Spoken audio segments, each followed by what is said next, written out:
नमस्कार। इस वीडियो में मैं 64 क्वेश्चन को फिर से सॉल्व कर रहा हूं क्योंकि पिछले वीडियो में मैंने सॉल्व किया था और दुर्भाग्य से गलत सॉल्व हो गया था। ठीक है, तो मेरे किसी स्टूडेंट ने पर्सनली मुझे सजेस्ट किया कि इसको इस तरीके से सॉल्व किया जाए तो आंसर आ जाएगा। तो मैं इसको आपको दूसरे विधि से बता रहा हूं, प्रोजेक्शन का यूज करके। ठीक है, तो देखिए इसका ये जो गिवन क्या क्या है। जैसे कि ये कहा जा रहा है कि रेखा जो बिंदु 3 4 5 से जाती है, तो सपोज कीजिए ये लाइन है और यहाँ 3 4 5 से पास कर रहा है और कह रहा है कि आगे गुजरती है जिसकी दिक कोज्या इसके समानुपाती है। तो दिक कोज्या मतलब डायरेक्शन कोसाइन जो समानुपाती होता है वो डायरेक्शन रेशियो होता है। तो इसका डायरेक्शन रेशियो यहाँ पर गिवन है 2 -3 और 7। ओके, और आगे दिया है कि ये यहाँ पर एक पॉइंट है जो -1, 2 और 5 है। तो यहाँ से इस पर परपेंडिकुलर ड्रा कर दीजिए। तो अगर इसको P कहेंगे तो यानी ही PN डिस्टेंस आपको फाइंड करना है। क्वेश्चन में PN equal to question mark, और इस पॉइंट को A सपोज कर लीजिए तो A से P को ज्वाइन कर देते हैं। तो देखिए इसमें जो ट्रिक क्या है कि ये जो लाइन है AN अगर मुझे पता हो जाए और AP पता हो जाए तो AP तो बहुत आसान है पता करना। AP आप यहाँ से आसानी से पता कर सकते हैं क्योंकि AP का दो बिंदु दिए गए ही हैं।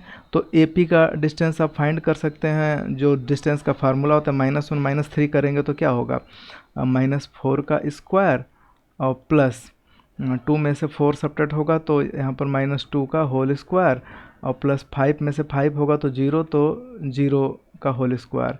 तो इसको सॉल्व करेंगे तो एक्चुअली जो AP का वैल्यू है वो चाचा का 16 4 20, तो यहाँ रूट में 20 आ जाएगा। ओके, अब मुझे यहाँ पर फाइंड करना है AN का डिस्टेंस। तो AN का डिस्टेंस एग्जैक्टली होगा कि AP का प्रोजेक्शन ऑन लाइन AN। ठीक है, ये क्या है, projection of AP on AN। Okay, इस लाइन पर तो प्रोजेक्शन का पुराना फार्मूला होता है कि हम x2 - x1, तो x2 -1 और माइनस, चूँकि हमें डिस्टेंस फाइंड करना है तो सारे डिस्टेंस हम मॉडुलस में निकालेंगे। मॉडुलस का मतलब है कि नेगेटिव साइन को बाद में हम डिसअपियर कर देंगे। तो चाहे तो पहले मॉडुलस लगा लीजिए या फिर लास्ट में मॉडुलस लगा लेंगे। तो चलिए पहले ही लगा लेते हैं। तो यहाँ पर अब मैं फाइंड कर रहा हूँ तो x2 - x1 करेंगे तो -1 -3, तो यहाँ पर होगा -4 × L प्लस फिर से होगा 2 - 4, तो 2 - 4 -2 × M, और फिर ये फार्मूला यही है x2 - x1 के साथ L, y2 - y1 के साथ M, और फिर Z2 - Z1 के साथ N। इस फार्मूला का यूज करेंगे तो ये जो वैल्यू आएगा ये वैल्यू होगा AN के बराबर। और AN क्या है, projection of AP on AN। Okay, इस तरीके से फार्मूला निकलेगा। तो LM हो गया, और फिर देखिए लास्ट में 5 में से 5 घटाएंगे तो 0 × N करना पड़ेगा। तो यहाँ एक चीज़ बात है कि जो यहाँ पर टर्म दिया हुआ है कि 2 - 3 और 7। ओके, 2 - 3 और 7, सॉरी 7 नहीं, यहाँ पर 2 - 3 और 6। ओके, मैं यहाँ पर मिस्टेक किया हूँ तो ये 6 रहेगा। तो 6 होगा। तो इसके बेस पर डायरेक्शन रेशियो से डायरेक्शन कोसाइन हम कैसे फाइंड करेंगे, इसके होल स्क्वायर से डिवाइड कर दें। तो होल स्क्वायर क्या होगा, 4 + 9 + 36, तो 36 4 40 और 9 49 का हो जाएगा 7। तो 7 से डिवाइड करेंगे तो 2/7 और फिर -3/7 और फिर 6/7। ओके, ए वैल्यू किसका हो गया, L, M, N का वैल्यू हो गया। तो यही LMN को उठाकर यहाँ से हम इसमें पुट कर देंगे। तो यहाँ से हमें मिलेगा -4 × L का वैल्यू क्या है, 2/7। 2/7 साफ साफ लिखते हैं, 2/7, और -2 के साथ यहाँ पर जो टर्म है M का वैल्यू है -3/7, और बाकी ये 0 है लास्ट में तो इसी को फाइंड कर लेते हैं।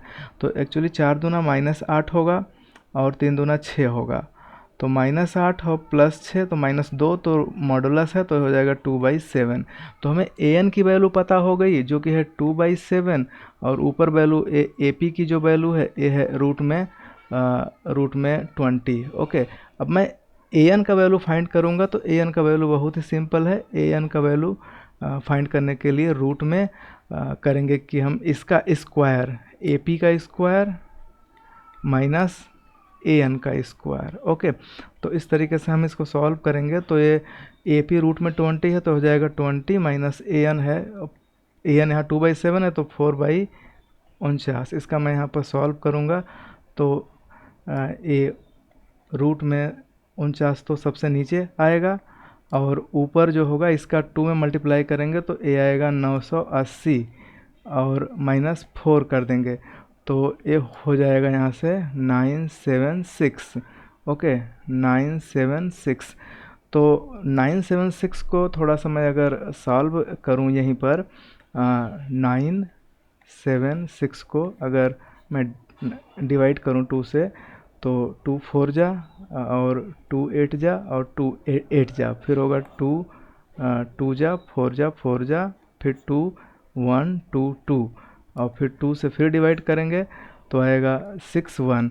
तो 4 ठो 2 आया और तो 2 ठो 2 बाहर हो जाएगा, तो इसको हम कहेंगे ऐसे कि 2 गुणे 2 और रूट के अंदर 61 ओके अपान 7। तो इसका आंसर हो जाएगा 4/7 और रूट में 61।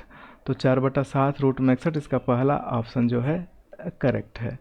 ठीक है, तो और भी आप सजेशन और कमेंट कर सकते हैं ताकि कहीं और अगर बाय मिस्टेक मैंने गलत किया हो तो उसे सुधार सकूं। थैंक्स।